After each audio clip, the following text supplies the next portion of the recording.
What time is it? 7:59. Okay. Yeah, we're almost done with what we're going to cover.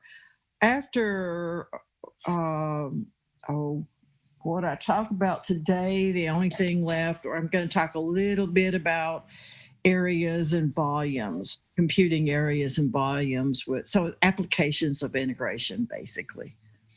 But I'm not going to go into it in much depth. So we're going to be finished with our syllabus shortly here. And any time left after that, we'll spend reviewing.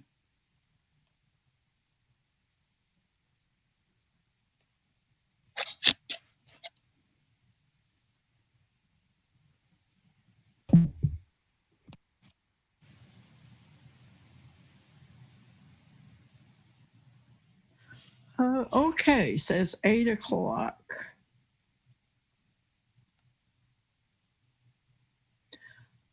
All right, so let's work problems on these exponentials and logs again today. I'm going to make sure that I get you ready for your homework, completely ready.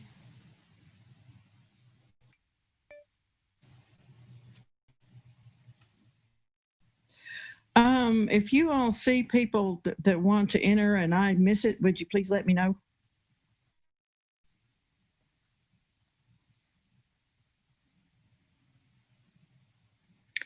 Okay. Okay, so yep, there's one right there. Okay. Okay. Promised you another graphing problem. So let's do this one. You have 4 graphing problems on your homework.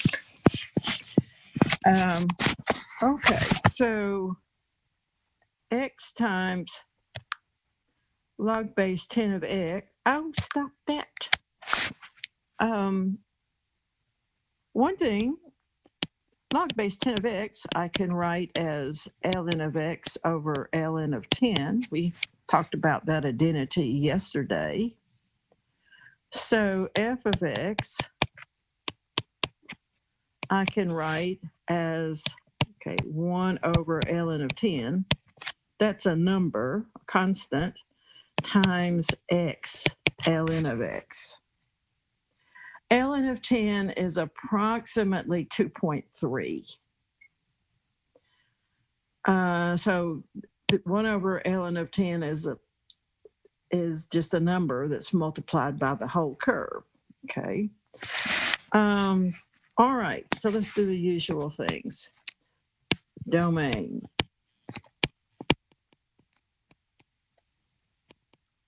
Oh, can everybody hear me and see my screen? Yes, ma'am. Okay, good. The domain, well, let's see. It's going to depend on this log of x because that only has domain the positive reals. Domain of x is all the reals.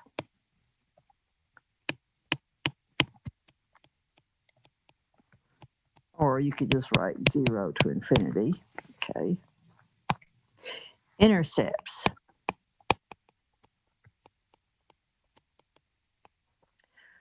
Okay. Well, there is no y-intercept.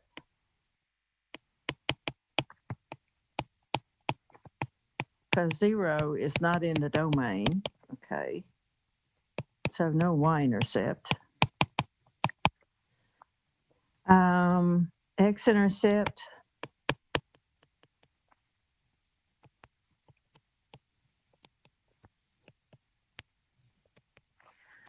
Well, that says that 1 over ln of 10 is not equal to 0, and it's constant.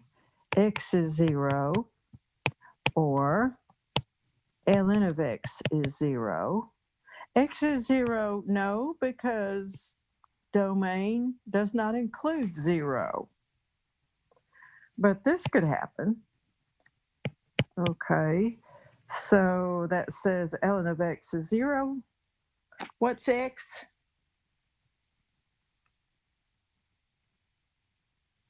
If a Dewey call 1, Yes, thank you. Hope you have that picture in your mind. In fact, for all the log functions, log of 1 is 0. Okay. This is just some log function. And actually, it would be one with the base greater than 1. Okay. So we have no y-intercept and x-intercept is 1.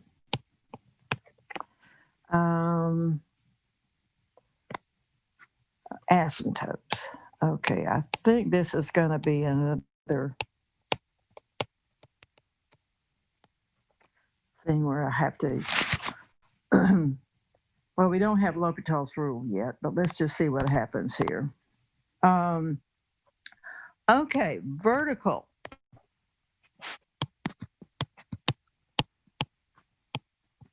The only place possible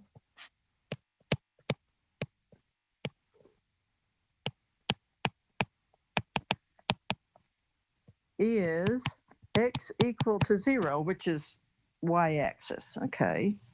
And that's because, okay, this function is continuous over the positive reals. But what does it do as x approaches 0 from the right? So let's see. So that means to check, x cannot approach 0 from the left because the negative numbers are not in the domain. So what we have to check is the limit as x goes to 0 from the right of 1 over, oops, not 10, it's 1 over ln of 10.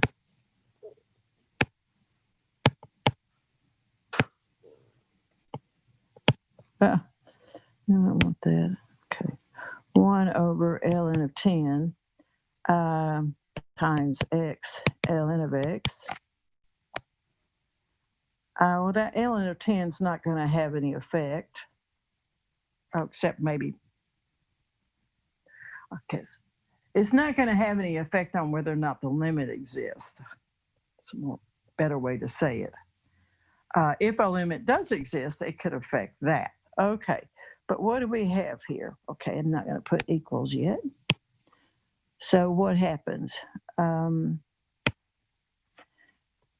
Well, the limit as x approaches 0 from the right of x is 0. The limit as x approaches 0 from the right of ln of x, we know that that's minus infinity. So yeah, this is one of those indeterminate forms. So yeah, you will get a very nice tool next semester for dealing with these. This is the 0 times infinity form. And that's not a number, okay? It's a form, and it's also not just a form, it's an indeterminate form. Which means that anything could happen. Just knowing this alone, you don't know whether the limit's going to be infinity or minus infinity or something in between or 0. I mean, just anything could happen.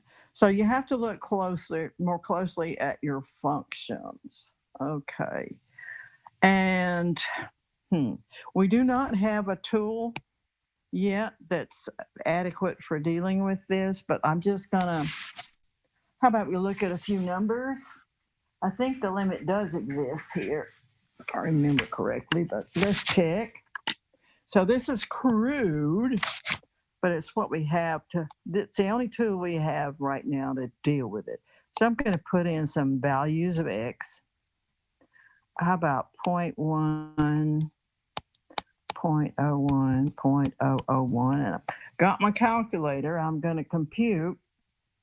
Oh gosh, I hope I can do it. Okay, so I need natural log. The ln of 10, I'm not going to worry about.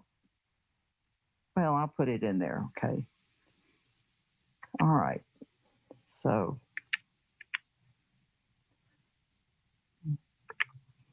ln of 0.1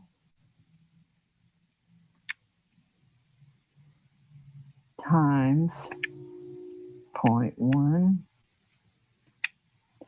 Okay, I get, well, it's 1 over ln of 10 minus this 2.30, and that's a good enough approximation.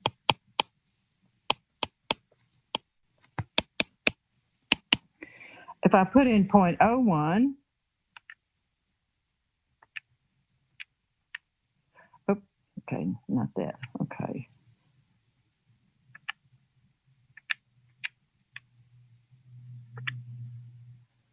Okay.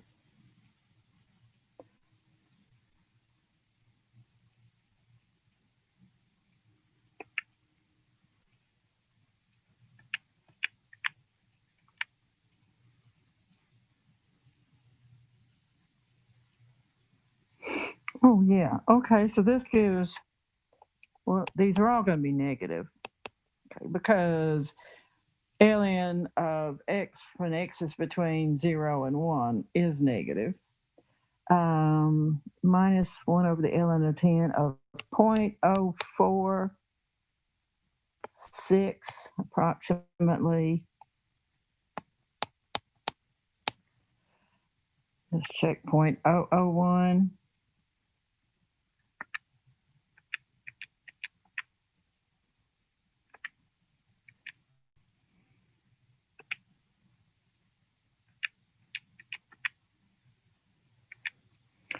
That's about, okay, minus 1 over ln of 10. And then it's a tiny number. It's like 0.0069. I'm going to do one more. It looks like these numbers are getting close to 0. Okay. In fact, that is the case.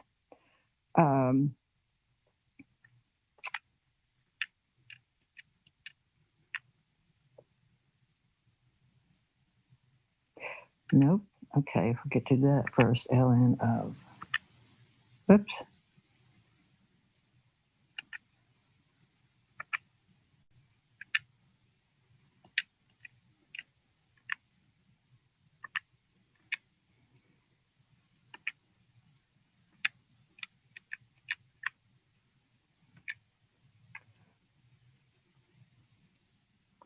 Oh, I screwed it up. Excuse me. That can't be right. All right, so let me try again.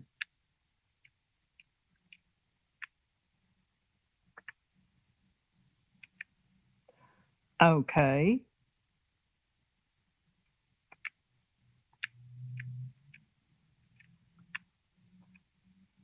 That's better. Okay, yeah, I must miss something somewhere. All right, so it's minus 1 over ln of 10 times 0.0009 something.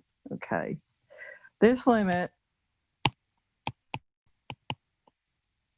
as x goes to 0 from the right of 1 over ln of 10 x ln of x is 0. And right now, with the tools we have, this is the best you're going to be able to do to figure that out. Okay, just plot some numbers close and make a guess. And that's pretty crude. But your text doesn't cover L'Hopital's rule until next semester. Okay, so we have a vertical, no, we don't have a vertical asymptote. Okay, somebody entered.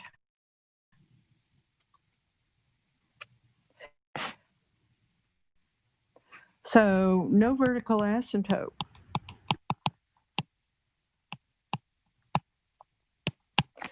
Horizontal.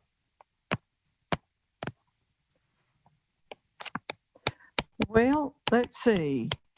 We can only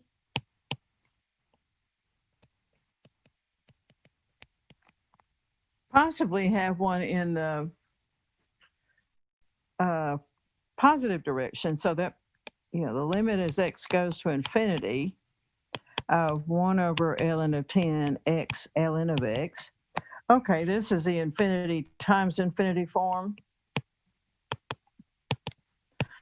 But that is not indeterminate. Okay. A large number times a large number is a larger number. This is plus infinity. And the limit as x goes to minus infinity, that's ln of 10. Well, you can't even look at that. X is, it's not, a function is not defined there. It's not possible to have one in the negative direction. Okay, so no horizontal asymptote, no vertical asymptote. Okay. Okay. And in fact, this limit is 0. I'm going to start, let's see. I'm going to start putting this on a graph.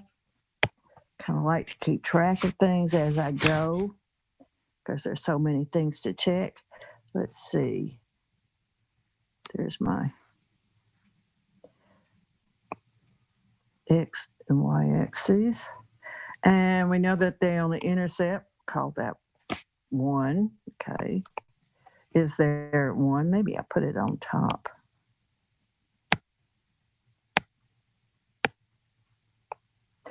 Okay, and I also know that this curve is going to approach the origin.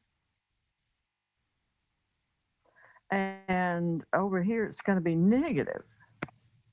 It's going to be negative because ln of x for numbers between 0 and 1 is negative, and 1 over ln of 10 is a positive number, and x is a positive number. Okay, but exactly what does it do there? All right, so time for more information. And let me stop here and ask, does anyone have any questions so far?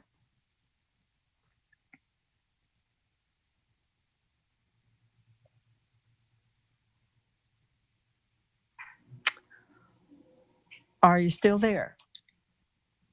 Yes, ma'am. Okay, thank you. Okay, for answering. All right, so we've squeezed all of the stuff out of just what we can get without taking derivatives. All right, so now let's get the first derivative information. Okay, f of x is 1 over ln of 10 x ln of x. So f prime of x is 1 over ln of 10, and the derivative of x times ln of x would be 1 times ln of x plus x times 1 over x, product rule, right? It's 1 over ln of 10.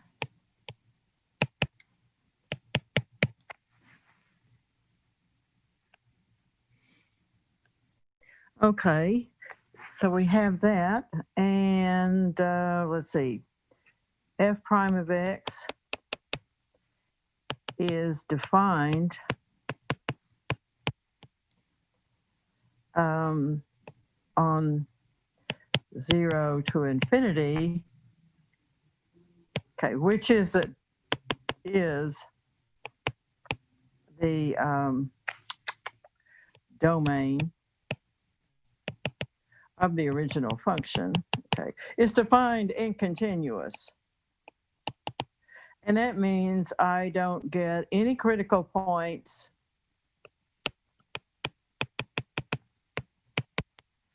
from f prime of x not defined. You know, the negative numbers are 0. They're not in the domain of the original function. So they're not critical numbers. They can't be. But you can get some by setting f prime of x equal to 0. And that would be 1 over ln of 10, ln of x plus 1. Okay. And that says that ln of x plus 1 is 0, which says that ln of x is minus 1, which says, okay, how would you solve that? Apply e to both sides. Remember, e and ln are inverse functions. So that means e to the ln of x is equal to x. So we have one critical number, e to the minus 1, or 1 over e. Okay, so I'm going to do my number line. And everything stops at 0, okay? Like to remind myself of that. And also this is my y prime line. And 1 over e. Okay, I'll put 1 over e right there. All right, so 1 over e is less than 1.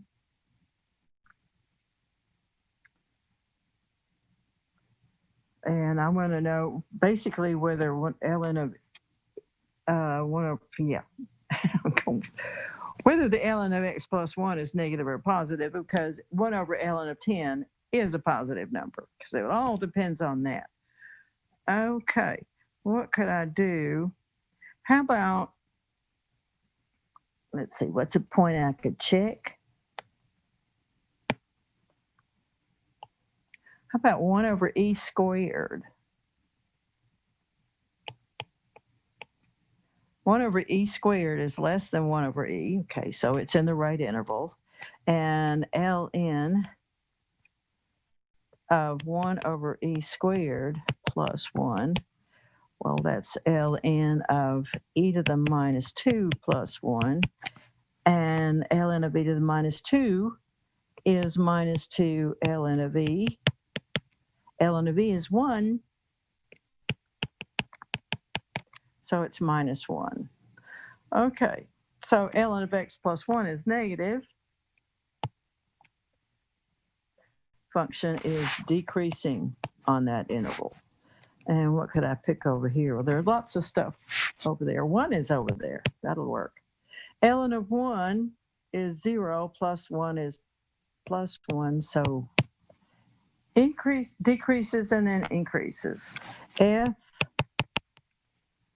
go back to black, of x, don't want the keyboard.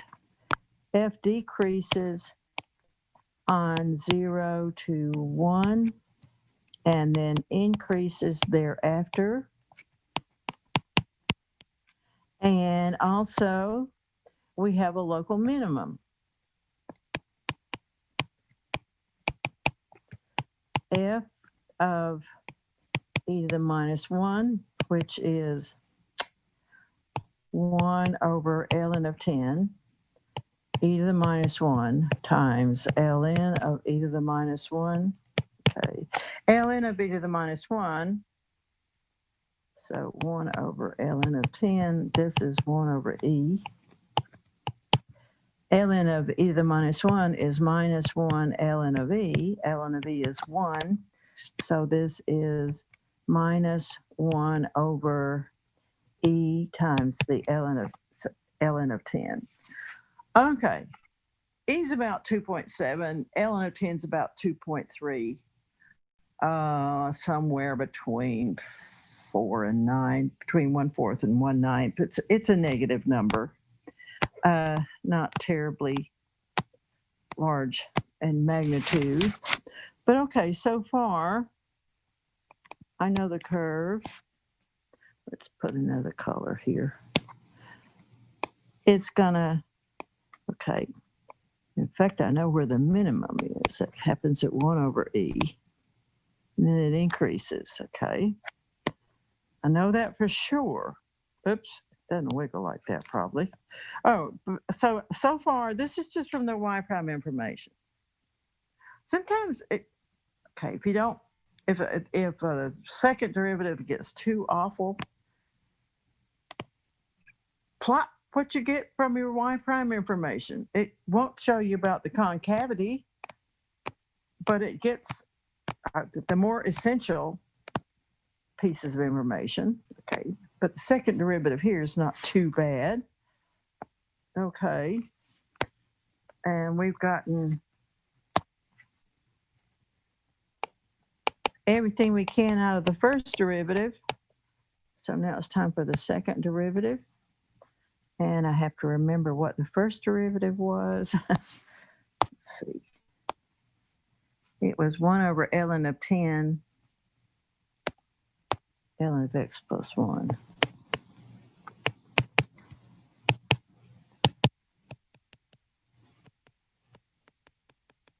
So f double prime of x then. Oh, it's pretty easy. 1 over ln of 10 times 1 over x. Okay. So let's see. Again, f double prime is defined and continuous on all positive reals, which is the domain of your function. Okay. So I don't get any, no critical numbers out of f double prime not defined.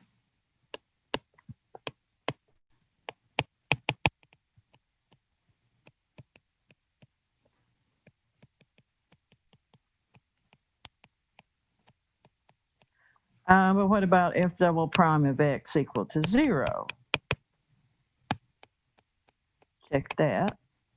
And that would say 1 over x times ln of 10 is 0, which would say, well, it says 0 is equal to 1.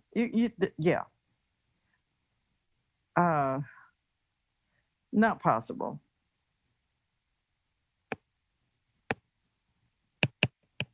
The only way a fraction can be equal to 0 is if the numerator is 0. The numerator is 1. Okay, so not possible. All right, so.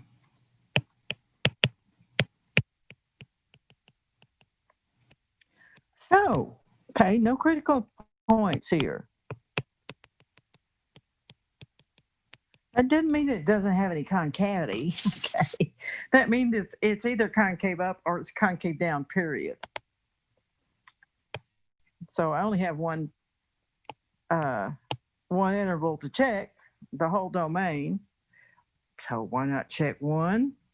F double prime of 1 would be a positive number, 1 over ln of 10.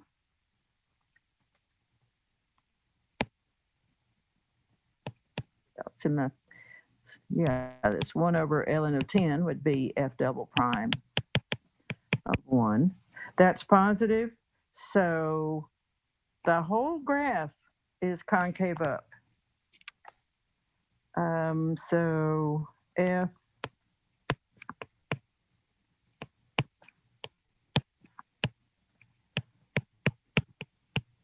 and there are no points of inflection.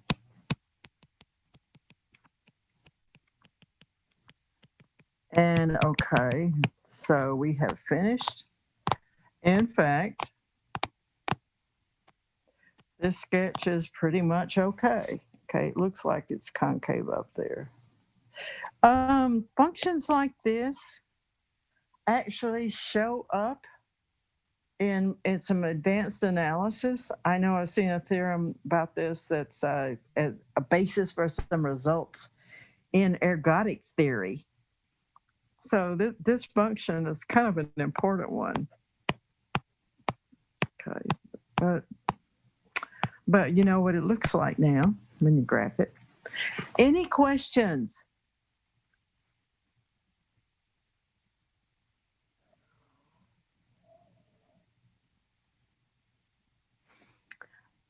And actually, graphing these functions not nearly as bad as graphing some of the other functions we've done. Okay. The derivatives don't work out so awful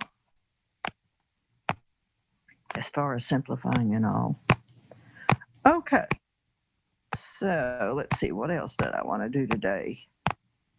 On your homework, I'll ask you to just work with logs and exponentials directly a little bit. Let's see me find your homework here.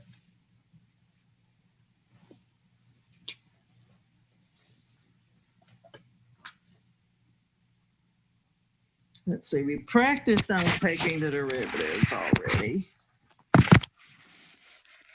We practiced on,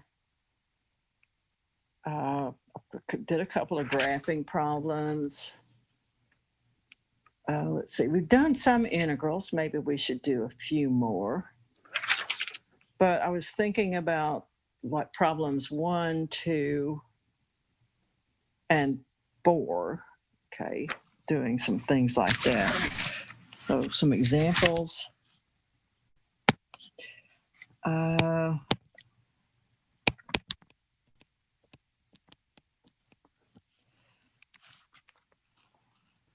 Let's see, let's express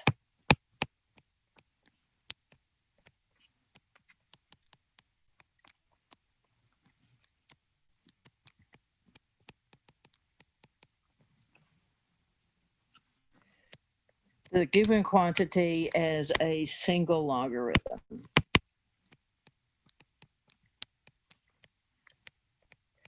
And when you do this, you're using the rules of logarithms.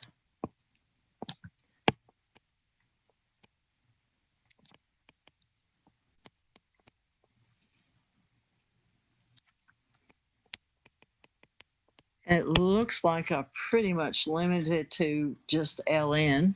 Okay, so I'll just remember those rules. You have to have x and y positive, but ln and r real. What makes a logarithm function, what makes ln a logarithm function, is that it satisfies these rules.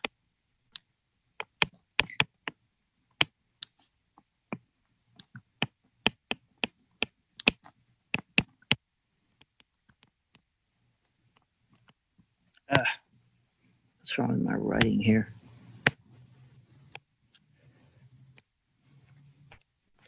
And ln of x to the r is r ln of x.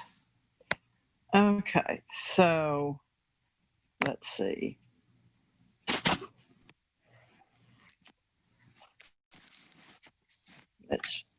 I'm going to make something up.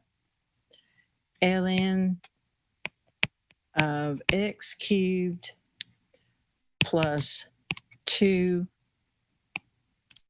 ln of x minus ln of the secant of x. Okay. Well, let me just do it one step at a time. Let me come down here. I don't particularly like writing one expression on 2 lines. Ln of x cubed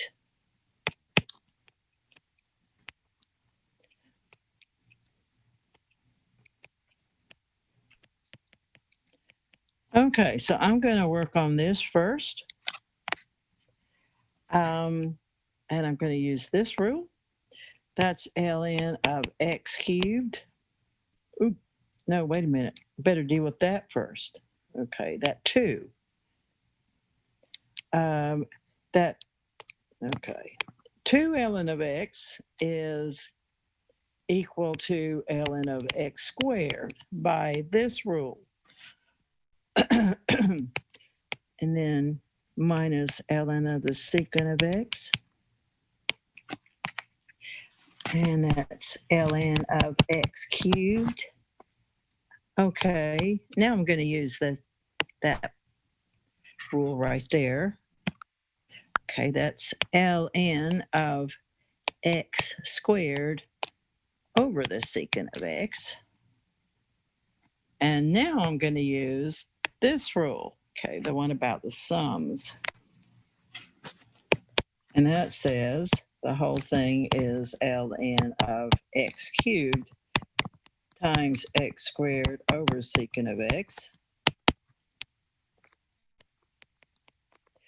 to the fifth over the secant of x. And of course, for this to have meaning, x must be greater than 0 and the secant of x must be greater than 0. So only certain x's would be allowed there. Any question?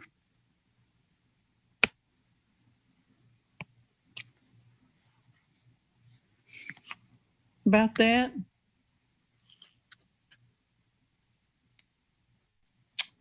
How about? No, ma'am. Yes. No, ma'am? Okay. I was just saying that. Okay, you kind of got cut off there. Sorry. That's all right. These things happen. They happen to all of us. I guess at some point, internet will become more accessible to everybody and be of higher quality. The past year has certainly pointed out the need for that. Okay, how about one like this?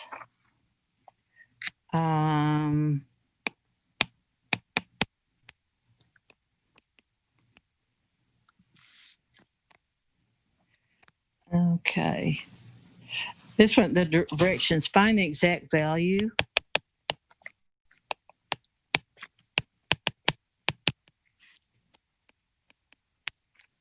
Oh, I should keep up with time. We're okay. Okay. How about e raised to the 4 ln of 3? Okay. Well, 4 ln of 3, I can write as ln of 3 to the 4th power. Okay. Using that rule. And then e and ln are inverse functions of each other. So that's just 3 to the 4th. And that is the exact value. And I'd be happy if you left it that way. It's also 81. Let's do another one of these.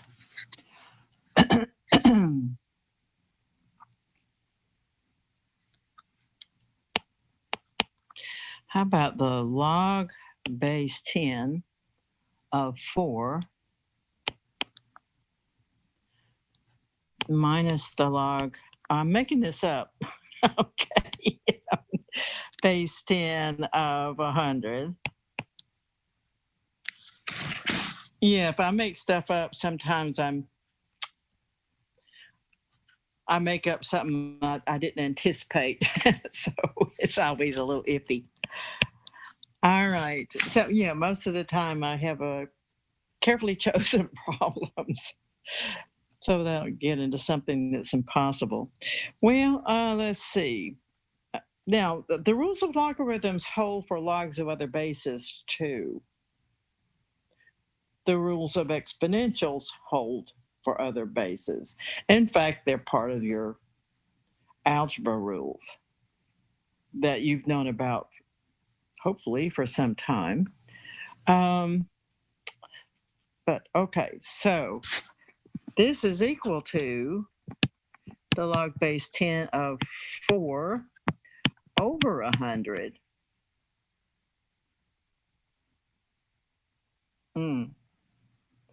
Yeah. If I want it to be an integer, okay, this does make sense, but so it's the log base 10 of 1 over 25, which is minus the log base 10 of 25. But that's as far as I can take it about getting an exact value. That is an exact number. Okay. It's exact as long as you don't stick it on a calculator and get an approximation. That's why I like for you to leave it that way. Approximations you really need sometimes. You need to know the magnitude of a number or be able to compare magnitudes or, well, various things, but they are not exact. Okay, let me just modify that a little bit so it turns out to be nice. Okay.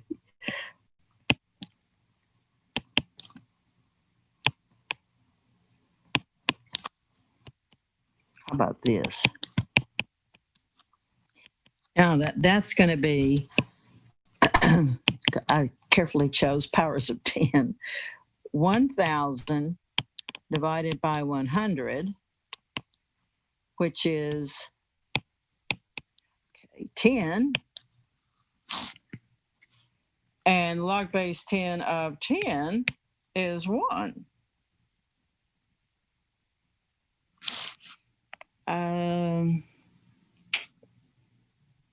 Let's see. How about one like number 4?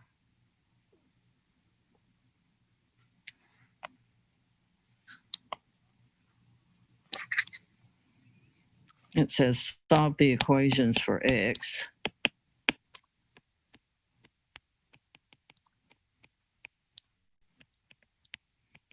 Again, not really using calculus here.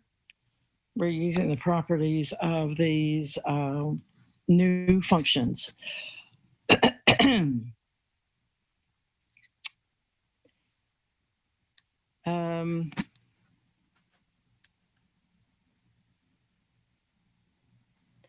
How about e to the x is equal to 4? Well, if I want to find x, okay, and it's inside the exponential function, what undoes the exponential function is the log function. So ln of e to the x is ln of 4, and ln of e to the x is also x. So x is ln of 4, which is a perfectly good number. Okay. This is really iffy. Okay, let's see. If I make up something impossible, but I'm going to try it. Let's see. So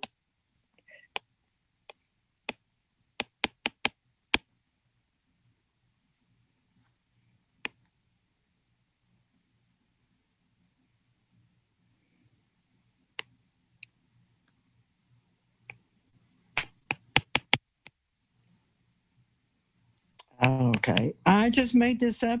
It might not even have a solution. All right. But let's see whether it does or not.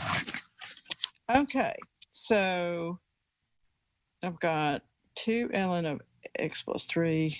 Let me use the rules of logarithms. I can bring that 2 up.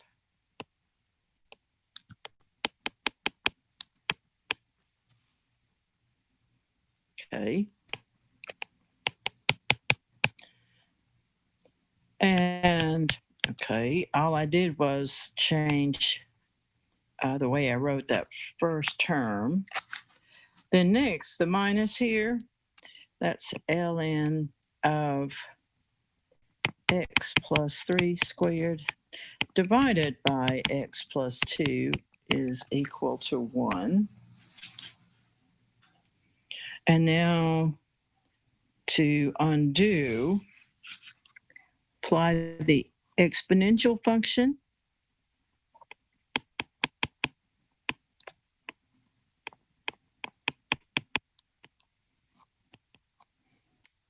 And that's just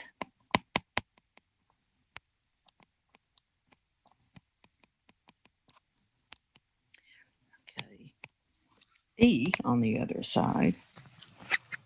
Okay, so question is,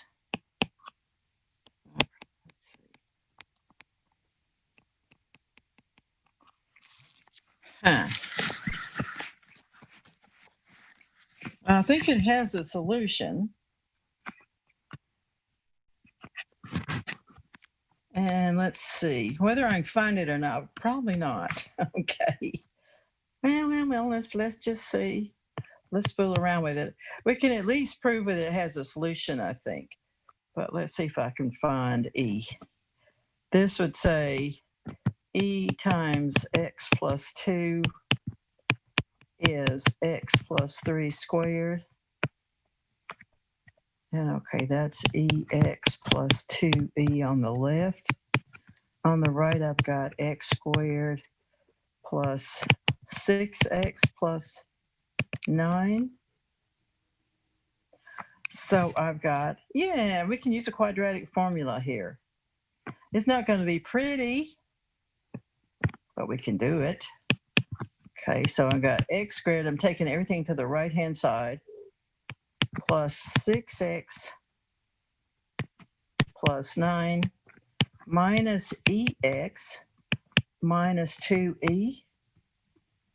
And that's equal to x squared plus 6 minus E x. So I've got my x squared, my x, and my constant term is 9 minus 2E. Okay. So x is, this is, A is 1, B is 6 minus E, and C is 9 minus 2E for the quadratic formula.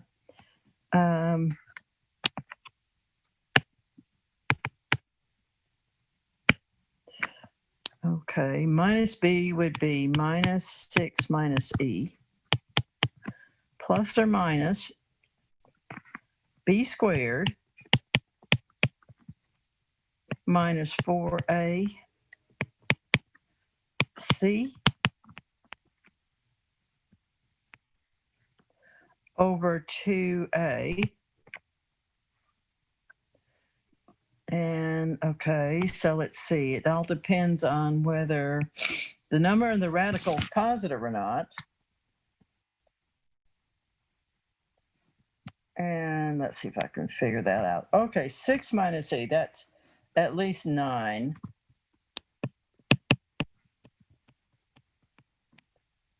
And then I've got a minus 36 from this, and also a plus 8E.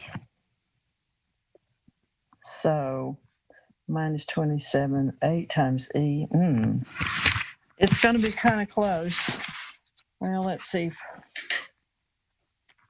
Okay, I'm going to pull out my calculator.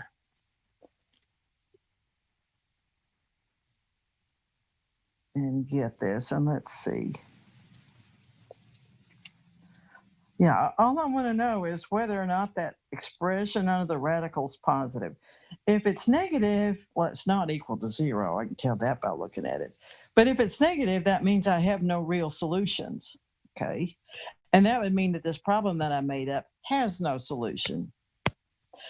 If, on the other hand, it's a positive number, then the problem has 2 solutions. Okay, so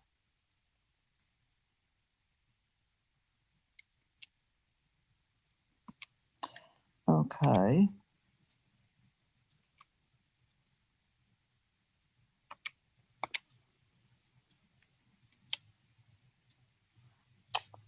And then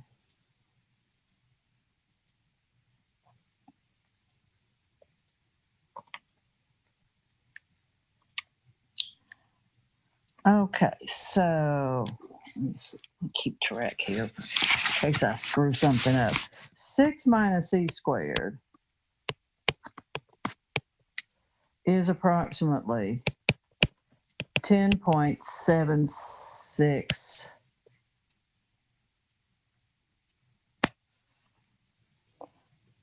Oh, so I'm going to call it 10.77.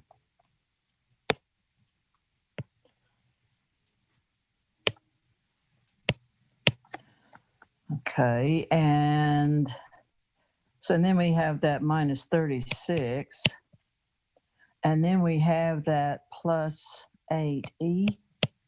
So how big is 8e?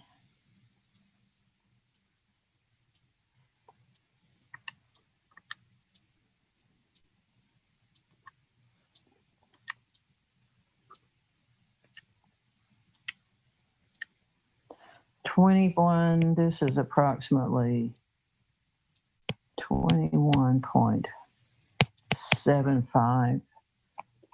Okay, so